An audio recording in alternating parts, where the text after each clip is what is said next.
ಓಂ ಶಾಂತಿ. ತಾರೀಖು 22/7/2026 महावाक्य। मीठे बच्चे, अब तुम्हें नई दुनिया में चलना है। यह दुख के दिन पूरे हो रहा है, इसलिए पुरानी बीती हुई बातों को भूल जाओ।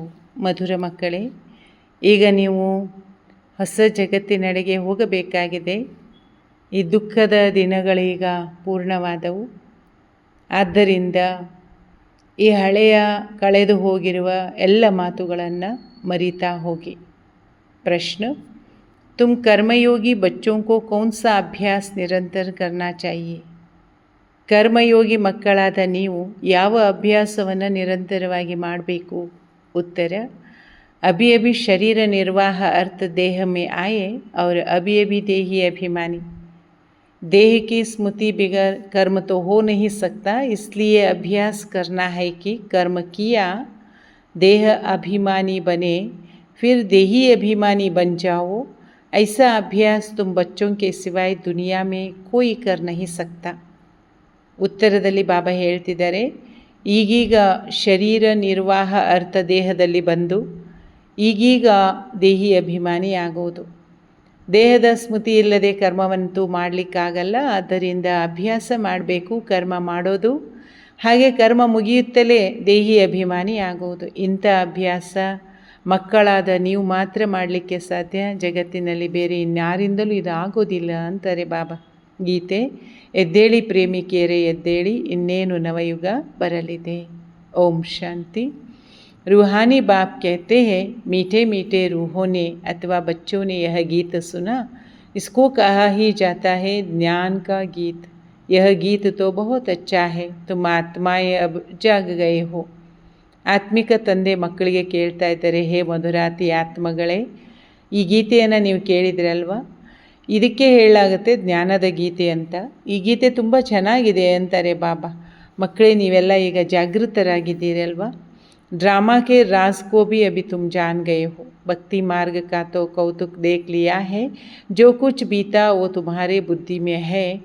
अब तुम अपने बीती हुई 84 जन्मों के हिस्ट्री को भी जानते हो।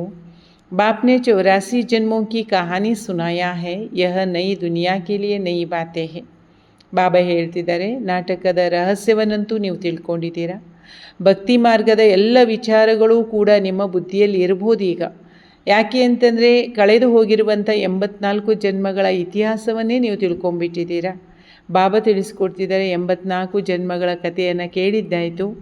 ಈಗ ನಾನು ಹೇಳುವಂಥ ಎಲ್ಲ ಮಾತುಗಳು ಹೊಸ ಜಗತ್ತಿಗಾಗಿ ಅಂತಾರೆ. ಬಾಬನ ಮೂಲಕ ನಾವೀಗ ಹೊಸ ಮಾತುಗಳನ್ನು ಕೇಳಿಸ್ಕೊಳ್ತಾ ಇದ್ದೇವೆ. बाबा बच्चों को धीरज देते हैं, बच्चे अब नई दुनिया में चलना है तो पुरानी बातों को भूलते जाओ। यह वेद शास्त्र जो भी भक्ति मार्ग के सामग्रियाँ है, यह सब खत्म होनी है। वहाँ भक्ति मार्ग का चिन्ह भी नहीं रहता। ಈಗ ಬಾಬಾ ಹೇಳ್ತಾರೆ, ಮಕ್ಕಳೇ, ನಾನು ಹೇಳ್ತಿರುವಂಥ ಎಲ್ಲ ನುಡಿಗಳು ಸಹ ಹೊಸ ಜಗತ್ತಿಗಾಗಿ ಇದೆ. ಹಳೆಯದಾಗಿರುವಂಥ ಅಂದರೆ ಕಳೆದು ಹೋಗಿರುವಂತಹ ಎಲ್ಲ ಮಾತುಗಳನ್ನು ನೀವು ಮರಿಬೇಕು. ಯಾಕೆಂದರೆ ನೀವೀಗ ಹೊಸ ಜಗತ್ತಿಗೆ ಹೋಗಬೇಕಲ್ವಾ? ಮುಖ್ಯವಾಗಿರುವಂಥದ್ದು ವೇದಶಾಸ್ತ್ರ, ಉಪನಿಷತ್ತು, ಏನೆಲ್ಲ ಭಕ್ತಿ ಮಾರ್ಗದ ಸಾಮಗ್ರಿಗಳಿದೋ ಅವೆಲ್ಲವೂ ಖತಮ್ ಆಗಲಿದೆ. ಭಕ್ತಿ ಮಾರ್ಗದ ಚಿಹ್ನೆ ಯಾವುದೂ ಕೂಡ ನಾಳೆಯ ದಿನಗಳಲ್ಲಿ ಇರಲ್ಲ ಅಂತಾರೆ ಬಾಬಾ. ಅಲ್ಲಿ ಕೇವಲ ಭಕ್ತಿಯ ಫಲ ಮಾತ್ರ ನಿಮಗೆ ಸಿಗುತ್ತೆ. ಭಕ್ತೋं को बाप आकर फल देता है। बच्चों ने जाना बाबा कैसे आकर भक्ति का फल देता है। जिसने सबसे जास्ती भक्ति की है उनको ज़रूर जास्ती फल मिलेगा। ಭಕ್ತರಿಗೆ ಅವಶ್ಯ ಭಗವಂತನೇ ಬಂದು ಫಲವನ್ನು ಕೊಡ್ತಾರೆ. ಮಕ್ಕಳೇ, ನೀವು ಇದನ್ನು ತಿಳ್ಕೊಂಡಿದ್ದೀರಾ, ಬಾಬಾ ಹೇಗೆ ಬರ್ತಾರೆ, ಹೇಗೆ ಭಕ್ತಿಯ ಫಲವನ್ನು ಕೊಡ್ತಾರೆ ಅಂತ. ಆದರೆ ಯಾರು ಜಾಸ್ತಿ ಭಕ್ತಿಯನ್ನು ಮಾಡಿದ್ದಾರೆ ನೋಡಿ, ಅವರು ಅವಶ್ಯವಾಗಿ ಬಂದು ಇಲ್ಲಿ ಜಾಸ್ತಿಯೇ ಫಲವನ್ನು ಪಡೆದುಕೊಳ್ತಾರೆ. ಜ್ಞಾನ ಕಾ ಪುರುಷಾರ್ಥ ಭಿ ವಹಿ ಜಾಸ್ತಿ ಕರೆಗ. ಯಾರು ತುಂಬ ಭಕ್ತಿ ಮಾಡಿದಾರೋ ಅವರೇ ಜಾಸ್ತಿ ಜ್ಞಾನವನ್ನು ಸಹ ಪಡೀತಾರೆ, ಅವರೇ ಜಾಸ್ತಿ ಫಲವನ್ನು ಕೂಡ ಪಡೆದುಕೊಳ್ತಾರೆ. तुम जानते हो हम आत्माओं ने जास्ती भक्ति की है, ज़रूर ज्ञान में भी वही तीखे जाएगा, तब तो लक्ष्मी नारायण जैसा ऊंच पद पाएगा। ಈಗ ನಿಮಗೆ ಅನ್ನಿಸ್ತಿರ್ಬೋದಲ್ವ, ನಾವು ಜಾಸ್ತಿ ಭಕ್ತಿ ಮಾಡಿದ್ದೇವೆ, ಬಾಬರವರನ್ನು ತುಂಬ ಚೆನ್ನಾಗಿ ತಿಳ್ಕೊಂಡಿದ್ದೇವೆ, ಬಾಬಾ ಕೊಡ್ತಿರೋ ಜ್ಞಾನವನ್ನು ಆಳವಾಗಿ ಪಡ್ಕೊಂಡಿದ್ದೇವೆ. ಅಂದಬಳಿಕ ಯಾರು ಜ್ಞಾನವನ್ನು ಜಾಸ್ತಿ ಆಳವಾಗಿ ತಿಳ್ಕೊಳ್ತಾರೋ ಅಂಥವರೇ ಲಕ್ಷ್ಮೀನಾರಾಯಣರಂಥ ಶ್ರೇಷ್ಠ ಪದವಿಯನ್ನು ಪಡೆದುಕೊಳ್ತಾರೆ. अब ज्ञान और योग के लिए तुम्हारा पुरुषार्थ है देही अभिमानी होकर रहना, फिर देहधारी भी होना है. ಈಗ ಜ್ಞಾನ ಯೋಗದ ಪುರುಷಾರ್ಥವನ್ನು ಮಾಡಬೇಕು, ದೇಹಿ ಅಭಿಮಾನಿನೂ ಆಗಬೇಕು, ದೇಹಧಾರಿಗಳು ಕೂಡ ಆಗಬೇಕು. ಯಾಕೆಂದರೆ ದೇಹದಲ್ಲಿ ಇದ್ದಾಗ, ನಾವು ದೇಹದ ಸ್ಮೃತಿಯಲ್ಲಿದ್ದಾಗ ಕರ್ಮವನ್ನಂತೂ ಮಾಡಲೇಬೇಕು. ಕರ್ಮ ಮಾಡುವಾಗ ದೇಹದ ಸ್ಮೃತಿ ಇದ್ದೇ ಇರುತ್ತೆ. ಆದರೆ ಕರ್ಮ ಮುಗಿಯುತ್ತಲೇ ಏನು ಮಾಡಿರಿ ಅಂತಾರೆ ಬಾಬಾ, ವಿದೇಹಿ ಅನುಭವ ಮಾಡಿರಿ, ನಿಮ್ಮನ್ನು ದೇಹಿ ಅಭಿಮಾನಿ ಸ್ಥಿತಿಯಲ್ಲಿ ತಂದ್ಕೊಳ್ಳಿ. देह बिगर तो कर्म कर न सके, यह तो ठीक है बाप को याद करना है, परंतु अपने को आत्मा समझे. देह को भुला देने से काम नहीं होगा, कर्म तो करना ही है. ಬಾಬಾ ಹೇಳ್ತಾ ಇದ್ದಾರೆ, ಮಕ್ಕಳೇ ನೀವು ನನ್ನ ನೆನಪು ಮಾಡಬೇಕು, ಅದಕ್ಕೋಸ್ಕರ ಟೈಮ್ ತೆಗೀರಿ. ಆದರೆ ನಿಮ್ಮನ್ನು ಆತ್ಮ ಅಂತ ತಿಳ್ಕೊಂಡು ನನ್ನ ನೆನಪು ಮಾಡಿರಿ. ದೇಹವನ್ನು ಮರೆತು ಯಾವುದೇ ಕೆಲಸ ಮಾಡಲಿಕ್ಕಂತೂ ಆಗೋದಿಲ್ಲ. ಕರ್ಮ ಅಂತೂ ಮಾಡಲೇಬೇಕಲ್ವಾ. ದೇಹದಲ್ಲಿದ್ದೇವೆ ಅಂದ ಬಳಿಕ ಕೆಲಸ ಮಾಡಲೇಬೇಕು. ಕೆಲಸ ಮಾಡಬೇಕು ಅಂದರೆ ದೇಹದ ಅಭಿಮಾನದಲ್ಲಿ ಬರ್ತೇವೆ, ದೇಹದ ಸ್ಮೃತಿಯಲ್ಲಿ ಬರ್ತೇವೆ. ಅದಕ್ಕೆ ಬಾಬಾ ಹೇಳ್ತಾರೆ, ಯಾವಾಗ ಕರ್ಮ ಮುಗಿಯಿತೋ ಆವಾಗ ನಿಮ್ಮನ್ನು ವಿದೇಹಿ ಸ್ಥಿತಿಯಲ್ಲಿ ತಂದುಕೊಂಡು ನನ್ನನ್ನು ನೆನಪು ಮಾಡಿ. ತಂದೆಯ ನೆನಪು ಬಹಳ ಚೆನ್ನಾಗಿ ಖುಷಿ ಕೊಡುತ್ತೆ. ನೆನಪಿನಲ್ಲಿ ಒಂದು ಮಜಾದ ಅನುಭವ ಆಗುತ್ತೆ. ಉಡ್ತೆ बैठते चलते फिरते बाप को याद करो, परंतु फिर भी पेट को भोजन तो चाहिए ना, देही अभिमानी होकर रहना है. ಹೇಳ್ತಾ ಕೂರ್ತಾ ಓಡಾಡ್ತಾ ನನ್ನ ನೆನಪು ಮಾಡಬೇಕು. ಆದರೆ ಹೊಟ್ಟೆ ಇದೆ ಅಲ್ವಾ, ಈಗ ದೇಹ ಇದೆ ಅಂದ ಬಳಿಕ ಕೆಲಸ ಮಾಡಬೇಕು, ಹೊಟ್ಟೆ ಇದೆ ಅಂದ ಬಳಿಕ ಊಟನೂ ಮಾಡಬೇಕಲ್ಲ. ಅದಕ್ಕೆ ಬಾಬಾ ಹೇಳ್ತಿದ್ದಾರೆ, ಮಕ್ಕಳೇ ಯಾವಾಗ ಕಾರ್ಯಗಳು ಮುಗೀತದೋ ದೇಹಿ ಅಭಿಮಾನಿ ಆಗ್ರಿ. ದೇಹಿ ಅಭಿಮಾನಿ ಆಗುವುದರಿಂದ ನೀವು ಸಹಜವಾಗಿ ನನ್ನ ನೆನಪು ಮಾಡ್ಬೋದು. इस समय तुम बच्चों के सिवाय कोई भी नहीं, बल अपने को आत्मा भी समझे, परंतु परमात्मा का परिचय नहीं है. ಈ ಸಮಯದಲ್ಲಿ ದೇಹಿ ಅಭಿಮಾನಿಯಾಗಿ ಇನ್ಯಾರೂ ಇಲ್ಲ ನೋಡಿ. ಬಲೆ ತಮ್ಮನ್ನು ಆತ್ಮ ಅಂತ ಅನ್ಕೋಬೋದು, ಆದರೆ ಪರಮಾತ್ಮನ ಪರಿಚಯ ಇಲ್ಲ. ಬಲ್ ಸಮझे हम आत्मा अविनाशी है, यह शरीर विनाशी है, परंतु यह समझने से विकर्म विनाश नहीं होगा. ನೋಡ್ರಿ ಎಂಥ ಸ್ಪೆಷಲ್ ಪಾಯಿಂಟ್ ಬಾಬಾ ಇದನ್ನು ಹೇಳ್ತಾ ಇದ್ದಾರೆ. ಬಲೆ ಜನಕ್ಕೆ ಗೊತ್ತಿರ್ಬೋದು ನಾವು ಆತ್ಮ, ಇದು ನಮ್ಮ ಶರೀರ, ಆದರೆ ನಾನು ಆತ್ಮ ಅವಿನಾಶಿ, ಈ ಶರೀರ ವಿನಾಶಿ, ಇಷ್ಟು ತಿಳ್ಕೊಂಡು ಮಾತ್ರಕ್ಕೆ ಮಾಡಿರುವಂಥ ಪಾಪಕರ್ಮಗಳನ್ನು ವಿನಾಶ ಮಾಡ್ಕೊಳ್ಳಿಕ್ಕೆ ಆಗೋದಿಲ್ಲ. ಹಾಗಾದರೆ ವಿನಾಶ ಆಗಬೇಕು ಪಾಪಕರ್ಮಗಳಂದರೆ ಏನು ಮಾಡಬೇಕು? ನಾನು ಆತ್ಮ ಅವಿನಾಶಿ ಅಂತ ಅಂದ್ಕೊಳ್ಳೋದ್ರ ಜೊತೆಗೆ ತಂದೆಯನ್ನು ನೆನಪು ಮಾಡಬೇಕಲ್ವಾ. ಕೇತೆ ಬಿ ಹೈ ಪುಣ್ಯಾತ್ಮ ಪತಿತಾತ್ಮ मैं आत्मा हूँ, मेरा यह शरीर है, ये तो कॉमन बात है, मूल बात है बाप को समझने का. ನೋಡಿ ಬಾಬಾ ತಿಳಿಸ್ಕೊಡ್ತಿದ್ದಾರೆ, ನಾನು ಆತ್ಮ ಆಗಿದ್ದೇನೆ, ಇದು ನನ್ನ ಶರೀರವಾಗಿದೆ. ಪುಣ್ಯಾತ್ಮ ಪಾಪಾತ್ಮ ಪತಿತಾತ್ಮ ಇವೆಲ್ಲ ಕಾಮನ್ ಮಾತಂತ ಹೇಳ್ತಾರೆ ಬಾಬಾ. ಇಷ್ಟು ಮಾತ್ರ ಅಲ್ಲ, ಇದರ ಆಚೆ ವಿಚಾರ ಏನು ಅಂದರೆ ನಿಮ್ಮನ್ನು ಆತ್ಮ ಅಂತ ತಿಳ್ಕೊಂಡ ನಂತರ ಪರಮಾತ್ಮ ತಂದೆಯನ್ನು ಅರಿತು ನೆನಪು ಮಾಡೋದು. शरीर निर्वाह अर्थ देहाभिमान में तो आना है, देह को खिलाना भी है. देह बिगर तो कुछ कर नहीं सकता. हर जन्म में अपना शरीर निर्वाह करते आए हो, कर्म तो करते हुए भी अपने माशिक को अभी याद रखना है.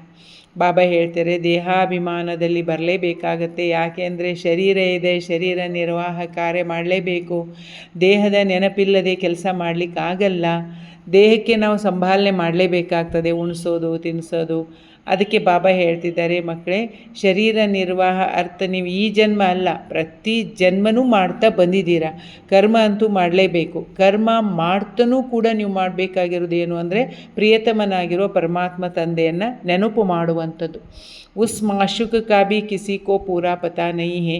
उस माशुक अथवा बाप से हमको वर्षा लेना है और उनकी याद से विकर्म विनाश होंगे, यह कोई भी नहीं समझते. ಪರಮಾತ್ಮ ಪ್ರಿಯತಮ ಆಗಿದ್ದಾರೆ, ಅವರನ್ನು ನಾವು ನೆನಪು ಮಾಡುವಂಥದ್ದು, ಅವರಿಂದ ಆಸ್ತಿಯನ್ನು ಪಡೆದುಕೊಳ್ಳುವಂಥದ್ದು ಯಾರಿಗೂ ಕೂಡ ಇದು ಪೂರ್ಣ ಗೊತ್ತಿಲ್ಲ ಅಂತಾರೆ ಬಾಬಾ. तुम बच्चे अभी नई बातें सुनते हो, तुम जानते हो अभी हमें घर जाने का रास्ता मिला है. अपने घर जाकर फिर राजधानी में आएंगे. बाबा नया मकान बनाता है तो ज़रूर दिल होगी ना कि उसमें जाकर बैठे. ಬಾಬಾ ತಿಳಿಸ್ಕೊಡ್ತಿದ್ದಾರೆ, ನಾನು ನಿಮಗೆ ಏನೆಲ್ಲ ಹೇಳ್ತಾ ಇದ್ದೀನಲ್ಲ ಇವೆಲ್ಲ ಹೊಸ ಮಾತುಗಳಾಗಿದೆ, ನೀವು ತಿಳ್ಕೊಂಡಿದ್ದೀರಾ. ನಮಗೆ ತಂದೆ ವಾಪಸ್ ಮನೆಗೆ ಹೋಗುವಂತಹ ದಾರಿಯನ್ನು ತೋರಿಸ್ತಿದ್ದಾರೆ. ಹಾಗಾದಾಗ ಈಗ ನಾವು ರಾಜಧಾನಿಯಲ್ಲೂ ಬರ್ತೇವೆ. ಈಗ ರಾಜಧಾನಿಯ ನೆನಪು ಮಾಡಬೇಕು, ಮನೆ ನೆನಪು ಮಾಡಬೇಕು. ಅಪ್ಪ ಹೊಸ ಮನೆ ಕಟ್ಟಿಸ್ತಾ ಇದ್ದರೆ ಮಕ್ಕಳಿಗೆ ಖುಷಿ ಇರುತ್ತೆ ತಾನೇ, ಅಪ್ಪ ಹೊಸ ಮನೆ ಕಟ್ಟಿಸ್ತಿದ್ದಾರೆ ಅಂತ. ಅಷ್ಟೇ ಅಲ್ಲ, ಆ ಮನೆಯಲ್ಲಿ ಹೋಗಿ ಕೂತ್ಕೊಳ್ಬೇಕು ಅಂತಲೂ ಕೂಡ ಅವರಿಗೆ ಅನ್ನಿಸ್ತಾ ಇರ್ತದೆ. अब तुमको रास्ता मिला है जिसको और कोई भी नहीं जानते. कितने भी यज्ञ तप आदि करते, माथा फोड़ते रहते हैं, सदगति को तो पा नहीं सकते. इस दुनिया से उस दुनिया में जा नहीं सकते.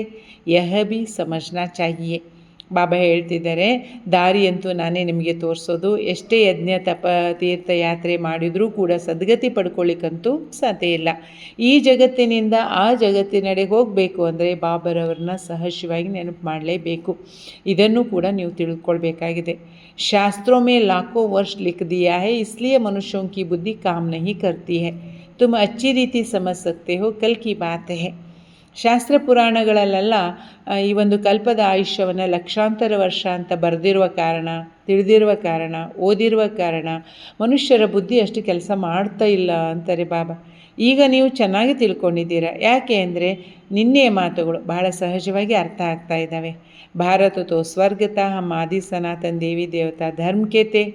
देवी देवता धर्म बहुत सुख देने वाला है. भारत जैसा सुख कोई भी पा नहीं सकता. स्वर्ग में तो और कोई धर्म वाला जा भी न सके. ಬಾಬಾ ಹೇಳ್ತಾರೆ, ಭಾರತ ನಿನ್ನೆ ತಾನೇ ಸ್ವರ್ಗವಾಗಿತ್ತು, ಈಗ ಮತ್ತೆ ಆದಿ ಸನಾತನ ದೇವಿ ದೇವತಾ ಧರ್ಮ ಸ್ಥಾಪನೆ ಆಗ್ತಾ ಇದೆ. ನಾವೇ ಆ ಸುಖ ಧರ್ಮದಲ್ಲಿ ಇದ್ದವರು. ಭಾರತದಷ್ಟು ಸುಖವನ್ನು ಬೇರೆ ಯಾವ ದೇಶವಾಗಲಿ ದೇಶದವರಾಗಲಿ ಪಡೆದುಕೊಳ್ಳಿಕ್ಕೆ ಸಾಧ್ಯನೇ ಇಲ್ಲ. ಇನ್ನು ಅನ್ಯ ಧರ್ಮದವರಂತೂ ಈ ಒಂದು ಸತ್ಯಯುಗಕ್ಕೆ ಬರಲಿಕ್ಕೆ ಸಾಧ್ಯ ಇಲ್ಲ. ತುಮಾರೇ ಜೈಸಾ ಸುಖ್ और कोई को हो न सके. कितना भी प्रयत्न करे, धन खर्चा करे, फिर भी स्वर्ग में जो सुख है वो मिल न सके. ಬಾಬಾ ಇವತ್ತೊಂದು ಕ್ಲಿಯರ್ ಮಾಡಿಬಿಟ್ಟಿದ್ದಾರೆ ನೋಡಿ. ಎಷ್ಟು ಈ ಕಾಲದಲ್ಲಿ ಹಣವಿದ್ರೇನು, ಎಷ್ಟು ಧನವನ್ನು ಖರ್ಚು ಮಾಡಿ ಸುಖ ಅನುಭವಿಸ್ಲಿಕ್ಕೆ ಹೋದ್ರೇನು, ಆದರೆ ಸ್ವರ್ಗದಂಥ ಸುಖವನ್ನು ಪಡ್ಕೊಳ್ಳಿಕ್ಕೆ ಸಾಧ್ಯ ಇಲ್ಲ ಅಂತಿದ್ದಾರೆ. किसको हेल्थ होगी तो वेल्थ नहीं होगी, किसको वेल्थ होगी तो हेल्थ नहीं होगी. ये है ही दुख की दुनिया. अब बाबा कहते हैं, हे आत्माएं जागो, तुमको अब ज्ञान का तीसरा नेत्र मिला है. ಈಗಿನ ಜಗತ್ತಿನ ಪರಿಸ್ಥಿತಿ ಏನಾಗಿದೆ ಅಂದರೆ, ಕೆಲವರಿಗೆ ತುಂಬ ಚೆನ್ನಾಗಿ ಆರೋಗ್ಯ ಇದೆ, ಆದರೆ ಅವ್ರ ಹತ್ರ ಏನಿಲ್ಲ, ಹಣ ಇಲ್ಲ. ಇನ್ನು ಕೆಲವರಿಗೆ ತುಂಬ ಹಣ ಇದೆ, ಆದರೆ ಅವರಿಗೆ ಖುಷಿಯಿಂದಿರಲಿಕ್ಕೆ ಆರೋಗ್ಯ ಇಲ್ಲ. ಯಾಕೆ ಅಂದರೆ ಇದು ಇರೋದೇ ದುಃಖದ ಜಗತ್ತು. ಈ ದುಃಖಿ ಜಗತ್ತಿನಲ್ಲಿ ಹಣ ಇದ್ದವನಿಗೂ ಖುಷಿ ಇಲ್ಲ, ಆರೋಗ್ಯ ಇದ್ದವನಿಗೂ ಖುಷಿ ಇಲ್ಲ. ಇದಕ್ಕೆ ಬಾಬಾ ಹೇಳ್ತಾರೆ, ಮಕ್ಕಳೇ ಈಗ ಎದ್ದೇಳ್ರಿ, ಜ್ಞಾನದ ನೇತ್ರ ನಿಮಗೆ ಸಿಗಲಿದೆ, ಈಗ ನಿಮಗೆ ಜಾಗೃತಿ ಬಂದಿದೆ ಅಂತಾರೆ ಬಾಬಾ. कितनी जागृति आई है, तुम सारी दुनिया की हिस्ट्री जागृति को अभी जानते हो. बाबा जानी जाननहार है ना, इसका मतलब यह नहीं है कि सबके दिलों को जानता है. ये कौन है, कितना समझाते हैं, ये कहाँ तक पवित्र रहते हैं, कहाँ तक बाबा को याद करते हैं. मैं हर एक का यह ख्याल क्यों बैठ कर करूँ. हम तो रास्ता बताते हैं कि तुम आत्माओं को अपने परमपिता परमात्मा को याद करना है. ಬಾಬಾ ಹೇಳ್ತಾರೆ, ನಿಮಗೆ ಈಗ ಜಾಗೃತಿ ಬಂದಿದೆ, ಮೂರನೇ ನೇತ್ರವನ್ನು ನಾನೀಗ ತಿಳಿಸ್ತಾ ಇದ್ದೇನೆ. ಇಡೀ ಜಗತ್ತಿನ ಇತಿಹಾಸ ಭೂಗೋಳವನ್ನು ಬಾಬಾ ತಿಳಿಸ್ಕೊಡ್ತಿದ್ದಾರೆ. ಎಷ್ಟೇ ಆಗಲಿ ಶಿವಬಾಬಾ ಜಾನಿ ಜಾನನ್ಹಾರ ಅಲ್ವಾ. ಹಾಗಂತ ನೀವು ಅದರ ಅರ್ಥ ಈ ರೀತಿ ತಿಳ್ಕೊಳಕ್ಕೆ ಹೋಗಬೇಡಿ, ಎಲ್ಲರ ಮನಸ್ಸನ್ನು ಭಗವಂತ ತಿಳ್ಕೊಂಡಿದ್ದಾನೆ ಅಂತ. ಅಂದರೆ ಅರ್ಥ, ಇವರೆಷ್ಟು ತಿಳ್ಕೊಂಡಾರೆ ಜ್ಞಾನನ, ಇವರೆಷ್ಟು ಪವಿತ್ರ ಇರ್ತಾರೆ, ಅಷ್ಟಕ್ಕೂ ಇವ್ರು ನನ್ನ ಎಷ್ಟು ನೆನಪು ಮಾಡ್ತಾರೆ, ಈ ಎಲ್ಲ ವಿಚಾರಗಳನ್ನು ನಾನು ಯಾಕೆ ಕುತ್ಕೊಂಡು ಮಾಡಲಿ ಅಂತಾರೆ ಬಾಬಾ. ನಾನು ಬಂದಿರೋದು ನಿಮಗೆ ದಾರಿ ತಿಳಿಸ್ಲಿಕ್ಕೆ, ದಾರಿ ತೋರಿಸ್ಲಿಕ್ಕೆ ಅಷ್ಟೇ ಅಲ್ಲ, ಜಾಗೃತರನ್ನಾಗಿ ಮಾಡಲಿಕ್ಕೆ. ನಾನು ನೆನಪು ಮಾಡಿದರೆ ವಿಕರ್ಮ ವಿನಾಶ ಆಗುತ್ತೆ ಅನ್ನುವಂಥ ತಿಳುವಳಿಕೆಯನ್ನು ಕೊಡಲಿಕ್ಕೆ ಬಾಬಾ ಬಂದಿದ್ದಾರೆ. ಈ ಸೃಷ್ಟಿ ಚಕ್ರವನ್ನು ಚೆನ್ನಾಗಿ ಬುದ್ಧಿಯಲ್ಲಿ ಇಟ್ಕೊಳ್ಳಿ ಮಕ್ಕಳೇ ಅಂತ ತಿಳಿಸ್ಕೊಡ್ತಿದ್ದೀನಿ ಅಂತಾರೆ. ದೇಹಿ ಅಭಿಮಾನಿ ತೋ ಜರೂರ್ ಬನ್ನ ಹೈ, ದೇಹ ಅಭಿಮಾನಿ बनने के कारण ही तुम्हारे यह दुर्गति हुई है. अब तुमको बाप को याद करना है. गृहस्थ व्यवहार में रहते कमल फूल समान बनना है. स्वदर्शन चक्रधारी भी तुम ही हो. देवताओं को तो शंक आदि नहीं है. ದೇಹ ಅಭಿಮಾನದ ಕಾರಣವೇ ನಿಮ್ಮ ದುರ್ಗತಿಯಾಗಿರೋದು. ಈಗಲಾದರೂ ದೇಹಿ ಅಭಿಮಾನಿಗಳಾಗ್ರಿ, ನನ್ನ ನೆನಪು ಮಾಡಿರಿ ಅಂತಾರೆ ಬಾಬಾ. ಬಲೆ ಗೃಹಸ್ಥ ವ್ಯವಹಾರದಲ್ಲಿರಿ, ಆದರೆ ಕಮಲ ಪುಷ್ಪ ಸಮಾನ ಆಗಿರಬೇಕು. ಸ್ವದರ್ಶನ ಚಕ್ರಧಾರಿಗಳು ನೀವೇ ಅಂತಾರೆ ಬಾಬಾ. ಹಾಗೆ ದೇವತೆಗಳ ಕೈಯಲ್ಲಿ ಶಂಖವನ್ನು ಕೊಡಲಾಗಿಲ್ಲ, ಇದು ಜ್ಞಾನ ಶಂಖ, ಇದು ನಿಮ್ಮ ಕೈಯಲ್ಲಿರುವಂಥದ್ದು ಅಂತಾರೆ ಬಾಬಾ. ಬ್ರಾಹ್ಮಣರ ಕರ್ತವ್ಯ ಇದಾಗಿದೆ. सीख लोग शंख बजाते हैं, बहुत बड़ा आवाज़ करते हैं, तुम भी यह ध्यान बैठ कर देते हो तो बड़ी सभा में लाउड स्पीकर लगाते हो ना, तुमको यहाँ लाउड स्पीकर लगाने की दरकार नहीं है, टीचर पढ़ाएगा तो लाउड स्पीकर लगाएंगे क्या. ಬಾಬಾ ಹೇಳ್ತಿದ್ದಾರೆ, ಶಂಖಧ್ವನಿ ಅಂದ್ರೆ ಜ್ಞಾನವನ್ನು ಎಲ್ಲರಿಗೂ ತಿಳಿಸುವಂಥದ್ದು ಅಂತ. ಸಿಖ್ ಜನಾಂಗದಲ್ಲಿನೂ ಕೂಡ ಶಂಖವನ್ನು ಊದ್ತಾರೆ, ತುಂಬ ಚೆನ್ನಾಗಿರೋ ದೊಡ್ಡ ಧ್ವನಿ ಬರುತ್ತೆ. ಇಲ್ಲಿನೂ ಅಷ್ಟೇ, ನೀವು ಜ್ಞಾನ ತಿಳಿಸುವಾಗ ದೊಡ್ಡ ದೊಡ್ಡ ಹಾಲಲ್ಲಿ ಮುರಳಿ ಹೇಳುವಾಗೋ ಸ್ಪೀಚ್ ಮಾಡುವಾಗಲೋ ಏನು ಮಾಡಲಾಗ್ತದೆ, ಲೌಡ್ ಸ್ಪೀಕರನ್ನು ಹಾಕಲಾಗ್ತದೆ. ಆದರೆ ಶಿವಬಾಬಾ ಮಕ್ಕಳಿಗೆ ಜ್ಞಾನವನ್ನು ತಿಳಿಸ್ತಾ ಇದ್ದಾರೆ. ಬಾಬಾ ಹೇಳ್ತಿದ್ದಾರೆ, ಶಿಕ್ಷಕ ವಿದ್ಯಾರ್ಥಿಗಳಿಗೆ ಶಿಕ್ಷಣ ಕಲಿಸುವಾಗ ಲೌಡ್ ಸ್ಪೀಕರ್ ಹಾಕಲಾಗುತ್ತೇನೋ ಅಂತ ಕೇಳ್ತಾರೆ ಬಾಬಾ. ಯಾ ತೋ ಸಿರ್ಫ್ ಶಿವಬಾಬಾ ಕೋ ಯಾದ್ ಕರ್ನಾ ಹೈ, ವಿಕರ್ಮ ವಿನಾಶ ಹೋಗ. ವಿಕರ್ಮ ವಿನಾಶ ಮಾಡ್ಕೊಳ್ಳಿಕ್ಕೆ ನೀವು ನನ್ನ ನೆನಪು ಮಾಡಿದರೆ ಸಾಕು ಅಂತಾರೆ. ನಾನಂತೂ ಸರ್ವಶಕ್ತಿವಾನಾಗಿದ್ದಾನೆ. तुम लाउड स्पीकर लगाते हो कि आवाज़ दूर दूर तक सुनने में आ जाए, वह भी आगे चलकर काम में आएगा. तुमको सुनाना यह है कि मौत सामने है. ಲೌಡ್ ಸ್ಪೀಕರ್ ಹಾಕುವಂಥ ಸಮಯನೂ ಬರುತ್ತೆ ಅಂತಾರೆ ಬಾಬಾ. ಯಾವಾಗ ಅಂತಂದರೆ ತುಂಬ ದೂರದವರೆಗೂ ಈ ಆವಾಜ್ ತಲುಪಬೇಕು. ಯಾಕೆಂದರೆ ಜನ ಜಾಸ್ತಿ ಇರ್ತಾರೆ ನೋಡಿ. ಹಾಗಾಗಿ ದೊಡ್ಡ ದೊಡ್ಡ ಹಾಲ್ನಲ್ಲಿ ನೂರಾರು ಸಾವಿರಾರು ಜನ ಕೂತ್ಕೊಂಡಿರೋ ಹಾಲಲ್ಲಿ ಜ್ಞಾನವನ್ನು ತಿಳಿಸುವಾಗ ಅವಶ್ಯ ಲೌಡ್ ಸ್ಪೀಕರ್ ಹಾಕಲೇಬೇಕಾಗತ್ತೆ. ಮತ್ತು ಬಾಬಾ ಇದನ್ನು ಹೇಳ್ತಿದ್ದಾರೆ, ಎಲ್ಲರಿಗೂ ನೀವು ತಿಳಿಸ್ಬೇಕಾಗಿದ್ದೇನು ಅಂತಂದರೆ ಸಾವು ಎದುರುಗಡೆಗಿದೆ, ಇದನ್ನು ಎಲ್ಲರಿಗೂ ಹೇಳ್ರಿ. ಈಗ ವಾಪಸ್ ಮನೆಗೆ ಹೋಗಬೇಕು, ಇದನ್ನು ತಿಳಿಸ್ರಿ. ಅಷ್ಟೇ ಅಲ್ಲ, ಮಹಾಭಾರತ ಯುದ್ಧ ಎದುರುಗಡೆನೇ ನಿಂತಿದೆ. ಗೀತೆಯಲ್ಲಿನೂ ಕೂಡ ಬರೀಲಾಗಿದೆ ಅಲ್ವಾ, ಮಹಾಭಾರತ ಯುದ್ಧ ನಡೀತು, ವಿನಾಶ ಆಯಿತು ಅಂತ. अच्छा फिर क्या हुआ, पांडव भी गल मरे. बाबा समझाते हैं, पहले अगर विनाश हो जाए फिर तो भारत खंड भी खाली हो जाए. ಮತ್ತು ಮಹಾಭಾರತದಲ್ಲಿನೂ ಕೂಡ ಬರೀಲಾಗಿದೆ, ವಿನಾಶ ಆಯಿತು, ಮಹಾಭಾರತ ಯುದ್ಧ ಆಯಿತು ಅಂತ. ಸರಿಯಪ್ಪ, ಮುಂದೇನಾಯಿತು?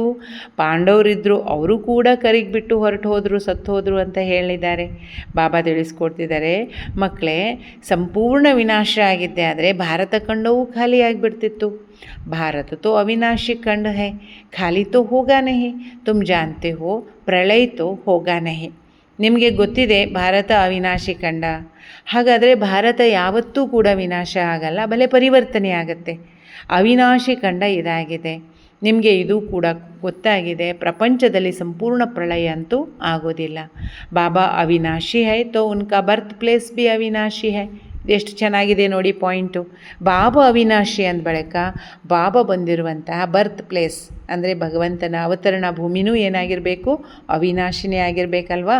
बच्चों को खुशी रहना चाहिए, बाबा सर्व का सदगति दाता है, सुख करता है, शांति करता है. जो भी आते हैं कहते हैं शांति चाहिए. ಶಿವಬಾಬಾ ಅಂತೂ ಸರ್ವರ ಸದ್ಗತಿದಾತ ಆಗಿದ್ದಾರೆ. ಅಷ್ಟೇ ಅಲ್ಲ, ಸುಖವನ್ನು ಕೊಡುವಾತ, ಶಾಂತಿಯನ್ನು ಕೊಡುವಾತ. ಹಾಗಾಗಿ ನೋಡಿ, ಎಲ್ಲ ಮನುಷ್ಯರು ಸಹ ಭಗವಂತನಲ್ಲಿಯೇ ಶಾಂತಿಯನ್ನು, ಸುಖವನ್ನು ಬಯಸ್ತಾರೆ, ಬೇಡ್ತಾರೆ. आत्मा को तो इतना शांति क्यों याद करती है? शांति धाम आत्माओं का घर है ना, घर किसको याद नहीं रहेगा. ಆತ್ಮ ಯಾಕಿಷ್ಟು ಶಾಂತಿ ನೆನಪು ಮಾಡ್ತಾ ಇದೆ? ಶಾಂತಿಧಾಮ ಮನೆಯನ್ನು ಯಾಕಿಷ್ಟು ನೆನಪಿಸ್ತಿದೆ? ಯಾಕೆ ಅಂದರೆ ಮನೆ ಅಂದ ಬಳಿಕ ಎಲ್ಲರಿಗೂ ನೆನಪು ಬರಲೇಬೇಕಲ್ವಾ. ವಿಲಾಯತ್ में कोई मरता है तो चाहता है इनको अपनी जन्मभूमि में ले जाए. यह अगर सबको पता होगा कि भारत सर्व का सदगति दाता, दुखों से मुक्ति दिलाने वाला शिव बाबा का बर्थ प्लेस है तो उनको बहुत मान होगा. ಬಾಬಾ ಹೇಳ್ತಾರೆ, ತಮ್ಮ ಮನೆ ಅಂದರೆ ಎಲ್ಲರಿಗೂ ಪ್ರೀತಿ ಅಲ್ವಾ. ಈಗ ನೋಡಿ, ಯಾರೋ ವಿದೇಶದಲ್ಲಿದ್ದಾರೆ, ಅವರು ಸ್ವದೇಶ ಅಂದರೆ ಅರ್ಥ ಅವ್ರ ಮನೆ ಭಾರತ ದೇಶ ಅಂತ ತಿಳ್ಕೊಳ್ಳಿ. ಅವ್ರು ಏನಾದರೂ ಜನ್ಮತ್ಯಾಗ ಮಾಡಿದರೆ ಮೊದಲೇ ಹೇಳಿಬಿಟ್ಟಿರ್ತಾರೆ, ನಾನು ಏನಾದರೂ ಇಲ್ಲಿ ಶರೀರ ಬಿಟ್ಟರೆ ನನ್ನನ್ನು ಏನು ಮಾಡಿ ಅಂದರೆ ಈ ಶರೀರವನ್ನು ಭಾರತ ದೇಶಕ್ಕೆ ತೆಗೆದುಕೊಂಡು ಹೋಗಿ ಅಂತ. ಹಾಗೆ ಬಾಬಾ ಹೇಳ್ತಿದ್ದಾರೆ, ಮಕ್ಕಳೇ, ನಿಮ್ಮ ಒಂದು ಬರ್ತ್ ಪ್ಲೇಸ್ ಅಂದರೆ ಬಾಬರವರ ಜನ್ಮಭೂಮಿ ಭಾರತ. ಹಾಗೆ ನಾವೆಲ್ಲರೂ ಕೂಡ ಈಗ ವಾಪಸ್ ಮನೆಗೆ ಹೋಗಬೇಕು, ಪರಮಧಾಮ. ಏನಾದರೂ ಸತ್ಯ ಅರ್ಥ ಜನರಿಗೆ ಗೊತ್ತಾಗಿದ್ದೆ ಆದರೆ ಅಂದರೆ ಭಾರತ ಭೂಮಿಯೇ ಸರ್ವರ ಸದ್ಗತಿ ದಾತ, ದುಃಖಹರ್ತ, ಸುಖಕರ್ತ, ಭಗವಂತನ ಬರ್ತ್ ಪ್ಲೇಸ್ ಅನ್ನುವಂಥದ್ದು ಏನಾದರೂ ಗೊತ್ತಾಗ್ಬಿಟ್ರೆ ಭಾರತಕ್ಕೆ ಬಹಳಷ್ಟು ಮಾನ್ಯತೆ, ಗೌರವ ಸಿಗುತ್ತೆ. ಏಕಿ ಶಿವಕ್ಕೆ ऊपर आकर फूल चढ़ाए, अब तो कितनों के ऊपर फूल चढ़ाते रहते हैं.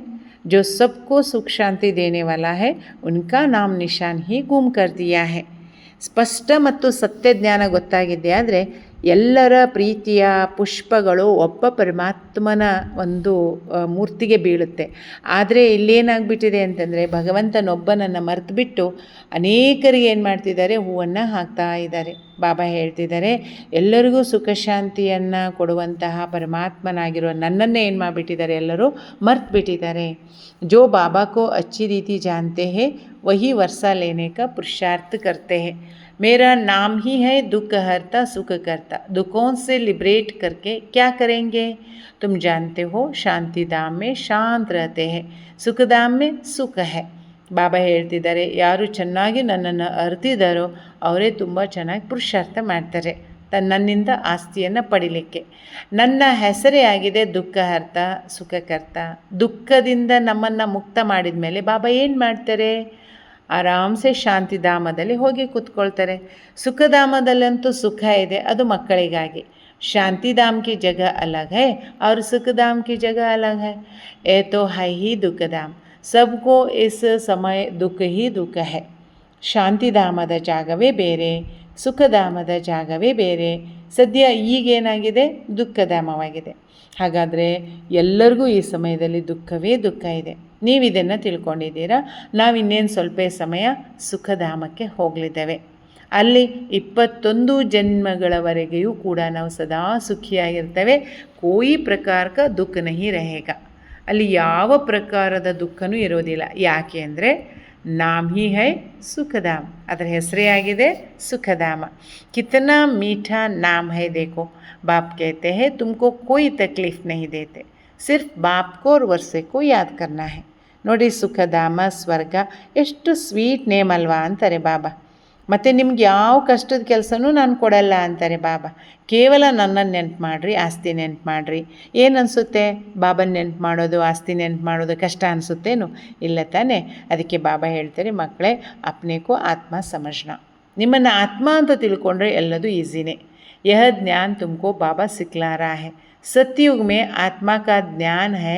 हम आत्मा यह शरीर छोड़ दूसरा जन्म लेंगे, इसको आत्म अभिमानी कहा जाता है. ಈ ಲೈನಿಗೆ ಅಂಡರ್ಲೈನ್ ಮಾಡೋಣ. ಯಾಕೆಂದರೆ ಬಾಬಾ ಬಾರಿಗೂ ಇದನ್ನು ಹೇಳ್ತಾ ಇರ್ತಾರೆ. ಸತ್ಯುಗದಲ್ಲಿ ಆತ್ಮದ ಜ್ಞಾನ ಇರುತ್ತೆ. ಏನಂತ? ನಾನು ಆತ್ಮ, ಇದನ್ನು ಅಂದರೆ ಈ ಶರೀರವನ್ನು ಬಿಟ್ಟು ಬೇರೆ ಜನ್ಮವನ್ನು ಪಡೆದುಕೊಳ್ತೇನೆ, ಬೇರೆ ಶರೀರವನ್ನು ಪಡೆದುಕೊಳ್ತೇನೆ ಅನ್ನೋ ನಾಲೆಜ್ ಸತ್ಯುಗದಲ್ಲಿ ಇರುತ್ತೆ ಅಂತಾರೆ ಬಾಬಾ. ಇದಕ್ಕೆ ಹೇಳಾಗುತ್ತೆ ಆತ್ಮ ಅಭಿಮಾನಿ ಎಂದು. ಯಹ ಹೈ ರೂಹಾನಿ ನಾಲೆಜ್ ಜೋ ಔರ್ ಕೋಯಿ ದೇ ನ ಸಕೆ. ಇದು ಆತ್ಮಿಕ ನಾಲೆಜ್ ಆಗಿದೆ. ಇದನ್ನು ಬೇರೆ ಯಾರೂ ನಮಗೆ ತಿಳಿಸ್ಲಿಕ್ಕೆ ಸಾಧ್ಯ ಇಲ್ಲ. रूह को रूहानी बाप आकर नॉलेज देते हैं. हर 5000 वर्ष बाद देते हैं. मनुष्य तो बिल्कुल ही घोर अंधियारे में है. ನೋಡಿ, ಆತ್ಮಿಕ ತಂದೆ ಬಂದೇ ಆತ್ಮಗಳಿಗೆ ಜ್ಞಾನ ಕೊಡ್ತಾ ಇದ್ದೀನಿ ಅಂತಿದ್ದಾರೆ. ಪ್ರತಿ 5000 ವರ್ಷದ ನಂತರವೂ ಬಾಬಾ ಬರ್ತಾರೆ, ಜ್ಞಾನವನ್ನು ತಿಳಿಸ್ತಾರೆ. ಆ ಸಂದರ್ಭದಲ್ಲಿ ಮಾತ್ರ ಸಂಪೂರ್ಣ ಪ್ರಪಂಚದಲ್ಲಿರೋ ಎಲ್ಲ ಮನುಷ್ಯರು ಘೋರ ಕತ್ತಲೆಯಲ್ಲಿ ಇರ್ತಾರೆ. ಆದರೆ ನಮಗೀಗ ಜ್ಞಾನದ ಬೆಳಕು ಸಿಕ್ಕಿದೆ. तुम अज्ञान नींद से जागे हो.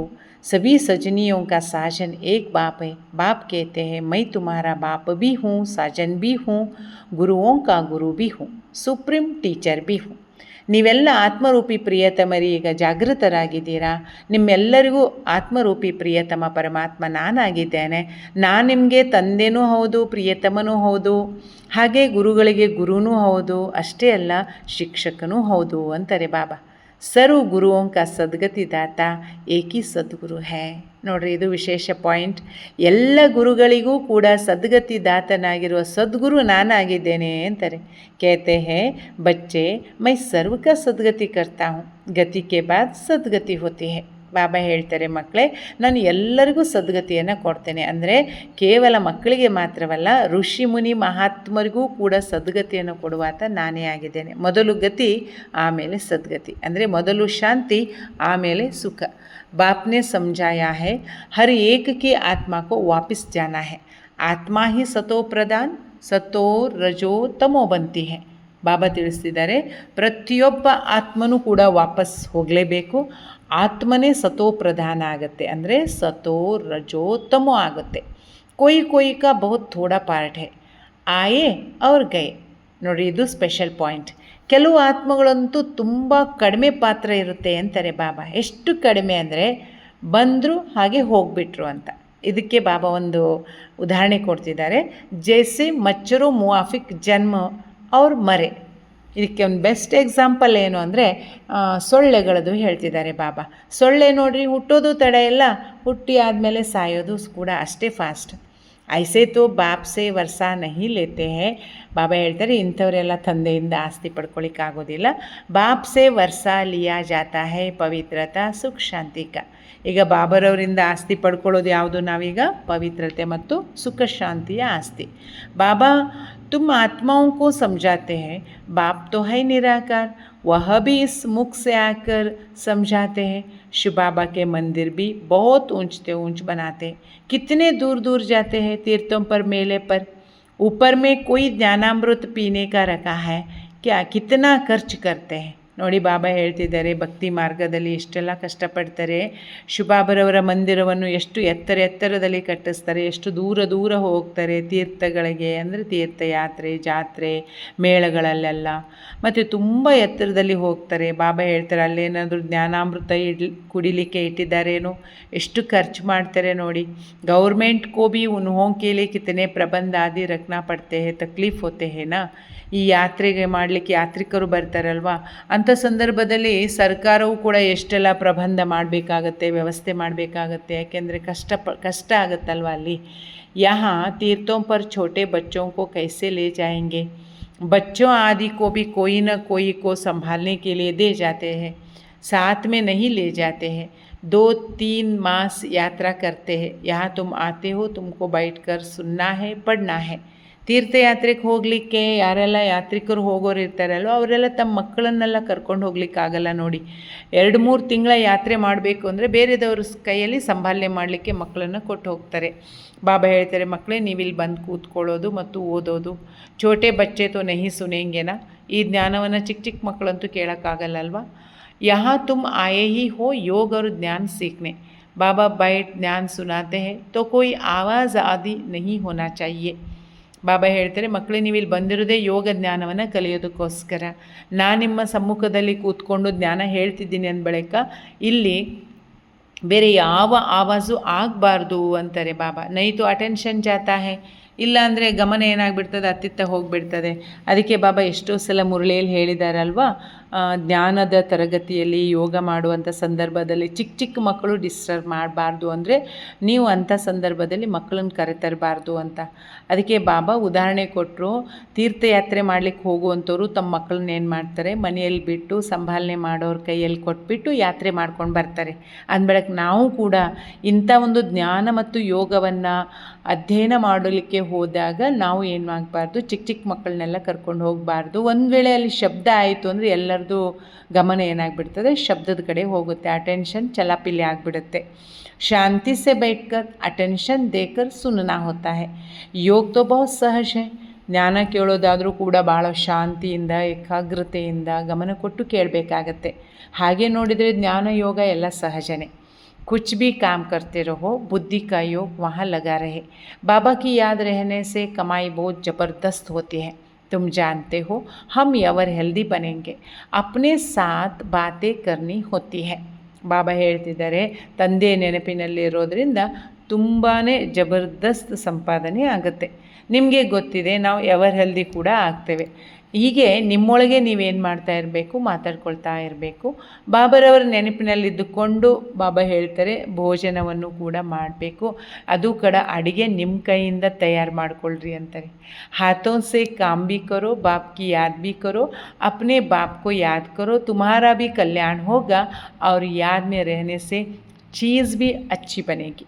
ಸ್ಪೆಷಲಿ ಅಕ್ಕಂದಿರು ಅಡುಗೆ ಮಾಡುವಾಗ ಶಿವಬಾಬಾ ನೆನಪಿನಿಂದ ಮಾಡೋಣ ಅಂತ ಹೇಳ್ತಿದ್ದಾರೆ ಬಾಬಾ. ಯಾಕೆ ಅಂತಂದರೆ, ಒಂದು ನೆನಪಿನಲ್ಲಿ ಸ್ವಯಂನ ಕಲ್ಯಾಣ ಇದೆ, ಇನ್ನೊಂದು ನಾವು ತಯಾರಿಸುವಂಥ ಆಹಾರವೂ ಏನಾಗುತ್ತೆ, ತುಂಬ ಚೆನ್ನಾಗಾಗುತ್ತೆ, ಪ್ರಸಾದದ ರೂಪದಲ್ಲಿ ಆಗುತ್ತೆ. ತುಮಕೋ ವಿಶ್ವ ಕಾ ಬಾದಶಾಹಿ ಮಿಲೇಗಿ, ತುಮ್ ಯಹಾ ಆತೆ ಹಿ ಹೋ ಲಕ್ಷ್ಮೀ ನಾರಾಯಣ್ ಬನ್ನೆ, ಸಬ್ ಕೇತೆ ತುಮ್ ಸೂರ್ಯವಂಶಿ ಬನೆಂಗೆ. ಬಾಬಾ ಹೇಳ್ತಿದ್ದಾರೆ, ಮಕ್ಕಳೇ ನೀವೀಗ ವಿಶ್ವದ ಬಾದಶಾಹಿಯನ್ನು ಪಡ್ಕೊಳ್ತಿದ್ದೀರಿ ಅಂದಾಗ, ಲಕ್ಷ್ಮೀನಾರಾಯಣರಾಗ್ತಿದ್ದೀರಿ ಅಂದಾಗ ನಾನು ನೆನಪು ಮಾಡಲೇಬೇಕು. ತುಮ್ ಜಾನ್ತೆ ಹೋ ಹಮಾರೆ ಮಮ್ಮಾ ಬಾಬಾ ಇಸ್ ಸಮಯ ಬ್ರಹ್ಮ ಸರಸ್ವತಿ ಹೇ. दूसरे जन्म में लक्ष्मी नारायण बनेंगे, भविष्य में कोई क्या बनेंगे ऐसे किसकी जन्म का पता नहीं है। नेहरू जाकर क्या बना क्या पता, अच्छा कुछ दान किया होगा तो यहाँ अच्छे कुल में जन्म लेंगे। ನಿಮಗೆ ಇದಂತೂ ಫೈನಲ್ ಗೊತ್ತಿದೆ ಅಲ್ವಾ, ಭವಿಷ್ಯದಲ್ಲಿ ಶ್ರೀ ಲಕ್ಷ್ಮೀನಾರಾಯಣ ಆಗುವಂಥವರು ಈ ಜನ್ಮದಲ್ಲಿ ಮಮ್ಮ ಬಾಬಾ ಬ್ರಹ್ಮ ಮತ್ತು ಸರಸ್ವತಿ ಆಗಿದ್ದಾರೆ ಅಂತ. ಆದರೆ ಭವಿಷ್ಯದಲ್ಲಿ ಯಾರ್ಯಾರು ಏನೇನು ಆಗ್ತಾರೆ ಅಂತ ಹೆಂಗೆ ಗೊತ್ತಾಗುತ್ತೆ ಹೇಳಿ? ಅದಕ್ಕೆ ಬಾಬಾ ಉದಾಹರಣೆ ಹೇಳ್ತಿದ್ದಾರೆ. ನೆಹರು ಅವರು ಶರೀರ ಬಿಟ್ಟರು, ಮುಂದೆ ಏನಾಗ್ತಾರೆ ಎಲ್ಲಿ ಹುಡ್ತಾರೆ ಅಂತ ಏನು ಗೊತ್ತು? ಬಲೆ ಇಷ್ಟನ್ನು ನಾವು ಹೇಳ್ಬೋದು ಏನಂತ, ತುಂಬ ಚೆನ್ನಾಗಿ ದಾನ ಪುಣ್ಯದ ಕೆಲಸ ಮಾಡಿದ್ದಾರೆ ಅಂದರೆ ಒಳ್ಳೆ ಕುಲದಲ್ಲಿ ಒಳ್ಳೆ ಮಂತನದಲ್ಲಿ ಜನ್ಮ ಪಡಿಬೋದು ಅಂತ. अभी तुमको पूरा पता पड़ता है। अभी इनका नाम है आदिदेव ब्रह्मा और आदिदेवी सरस्वती, वही फिर स्वर्ग का मालिक बनेंगे। अच्छा इनके बच्चे भी साथ हैं, वह भी कहेंगे हम स्वर्ग का मालिक बनेंगे। ಇಷ್ಟಂತೂ ನಿಮಗೆ ಗೊತ್ತು. ಇವರು ಆದಿದೇವ ಬ್ರಹ್ಮ, ಆದಿದೇವಿ ಸರಸ್ವತಿ. ಇವರು ಮಾಡಿರುವಂತಹ ಶ್ರೇಷ್ಠ ಕರ್ಮದಿಂದ ಇವರು ಅವಶ್ಯ ಸ್ವರ್ಗದಲ್ಲಿ ಮಾಲೀಕರಾಗ್ತಾರೆ. ಹಾಗಂದ ಬಳಿಕ ಇವ್ರ ಜೊತೆಗಿರುವಂಥ ಮಕ್ಕಳು ನಾವು ಕೂಡ ಏನಾಗಬೇಕು, ಸ್ವರ್ಗದ ಮಾಲೀಕರಾಗಬೇಕು. ಇದು ಅಂತೂ ಪಕ್ಕ ಅಲ್ವಾ. सूक्ष्म वतन में भी तुम देखते हो, देवियों के मंदिर में भी बहुत मेले लगते हैं। अभी जगदम्बा तो है एक, उनके फीचर्स भी एक ही होनी चाहिए।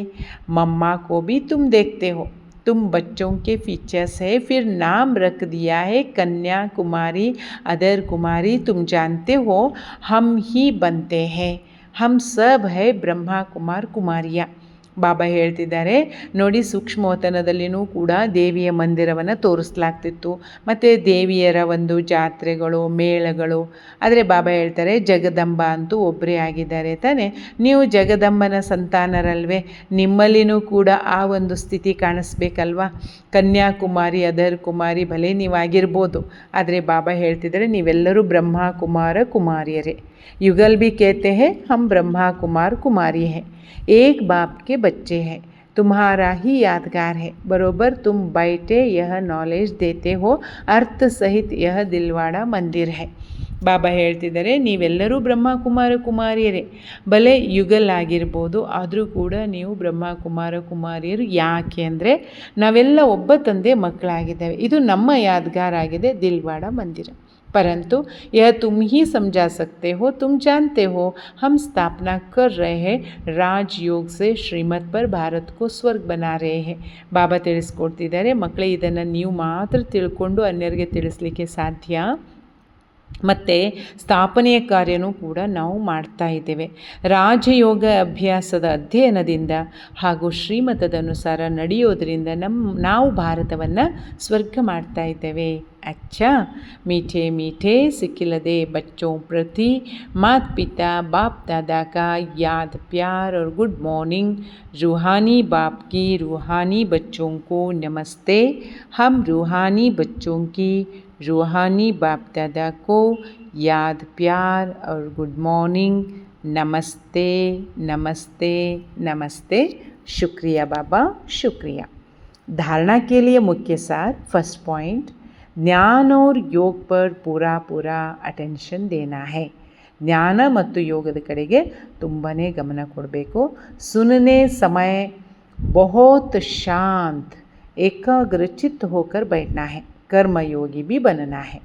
ಮುರಳಿ ಕೇಳೋ ಸಮಯದಲ್ಲಿ, ಜ್ಞಾನ ಕೇಳೋ ಸಮಯದಲ್ಲಿ ಮಾತ್ರ ತುಂಬ ಶಾಂತವಾಗಿ ಅಷ್ಟೇ ಏಕಾಗ್ರಚಿತ್ತವಾಗಿ ಕೂತ್ಕೊಂಡು ಕೇಳಬೇಕು. ಕರ್ಮಯೋಗಿಗಳು ಕೂಡ ಆಗಲೇಬೇಕಲ್ವಾ. ಸೆಕೆಂಡ್ ಪಾಯಿಂಟ್, बाप ने जो घर का रास्ता बताया है उस सब को बताना है.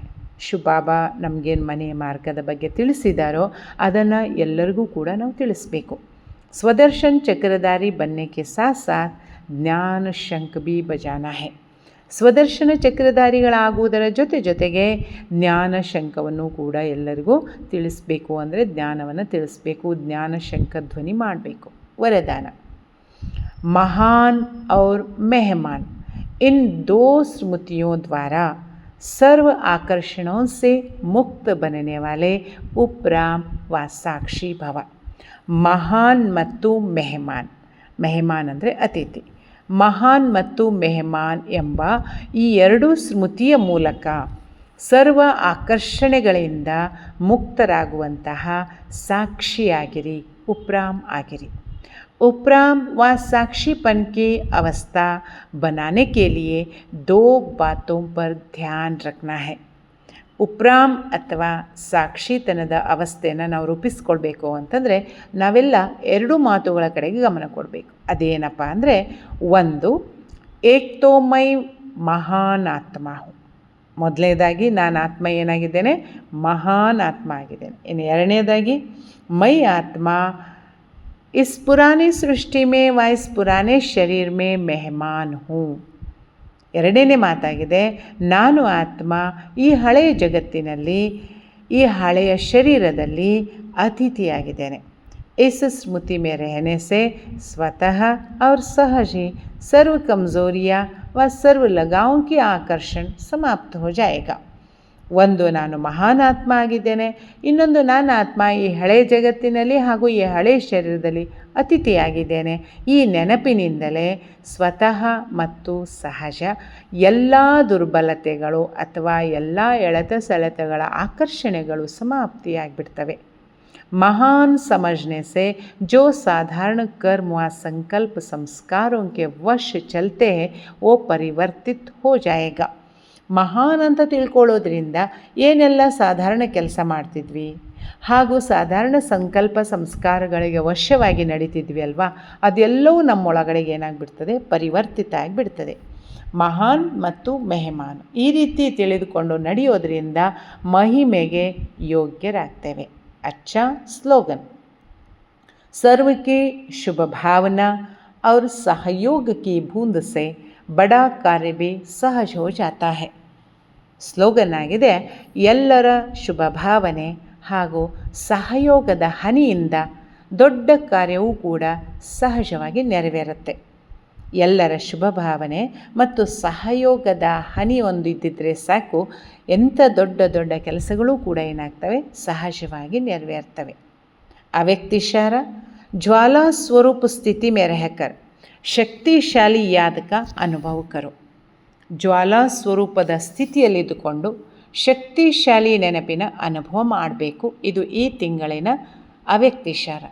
ಇದಕ್ಕೆ ಸಂಬಂಧಪಟ್ಟ ಹಾಗೆ पावरफुल मन की निशानी है, सेकंड में जहाँ चाहे वहाँ पहुँच जाए. ಪವರ್ಫುಲ್ ಮನಸ್ಸಿನ ಲಕ್ಷಣ ಇದಾಗಿದೆ. ಸೆಕೆಂಡಿನಲ್ಲಿ ನೀವು ಎಲ್ಲಿ ಬಯಸುತ್ತೀರೋ ಅಲ್ಲಿಗೆ ತಲುಪಿಬಿಡ್ತೀರ. मन को जब उड़ना आ गया, प्रैक्टिस हो गई तो सेकंड में जहाँ चाहे वहाँ पहुँच सकता है. ಮನಸ್ಸಿಗೆ ಯಾವಾಗ ಹಾರೋದು ಬಂತೋ, ಅಂದರೆ ಹಾರೋದನ್ನು ಯಾವಾಗ ಮನಸ್ಸು ಕಲಿತೋ, ಪ್ರಾಕ್ಟೀಸ್ ಯಾವಾಗ ಆಗಿಬಿಡ್ತೋ, ಆಗಿನಿಂದಲೇ ಸೆಕೆಂಡಿನಲ್ಲಿ ಮನಸ್ಸು ತನ್ನನ್ನು ಎಲ್ಲಿ ಬಯಸ್ಕೊಳ್ಳುತ್ತೋ ಅಲ್ಲಿ ಏನು ಮಾಡುತ್ತೆ, ತನ್ನನ್ನು ತಲುಪಿಸ್ಕೊಳ್ಳುತ್ತೆ. अभी अभी साकार वतन में, अभी अभी परंदाम में सेकंड की रफ्तार है. अब इसी अभ्यास को बढ़ाओ तो याद शक्तिशाली बन जाएगी. ಹಾಗಾದರೆ ಮನಸ್ಸನ್ನು ನಾವು ಇಷ್ಟು ಪವರ್ಫುಲ್ ಮಾಡ್ಕೊಳ್ಬೇಕು ಅಂತಂದರೆ, ನಾನು ಎಲ್ಲಿ ಬಯಸುತ್ತೇನೋ ಅಲ್ಲಿ ಕ್ಷಣಾರ್ಧದಲ್ಲಿ ಏನಾಗಬೇಕು, ಹೋಗಿ ತಲುಪಬೇಕು. ಈಗೀಗ ಪರಮಧಾಮ ಅಂದರೆ ಪರಮಧಾಮಕ್ಕೆ ಹೋಗಬೇಕು, ಈಗೀಗ ಸಾಕಾರವತನ ಅಂದರೆ ಸಾಕಾರವತನಕ್ಕೆ ಬರುವ ಹಾಗೆ ಈ ರೀತಿ ನಮ್ಮನ್ನು ನಾವೇನು ಮಾಡ್ಕೊಳ್ಬೇಕು, ತೊಡಗಿಸ್ಕೊಳ್ಬೇಕು ಅಂತ ಬಾಬಾ ಈ ಒಂದು ಅವ್ಯಕ್ತ ಇಶಾರದಲ್ಲಿ ತಿಳಿಸ್ಕೊಡ್ತಾ ಇದ್ದಾರೆ. ಅಚ್ಚ, ಓಂ ಶಾಂತಿ.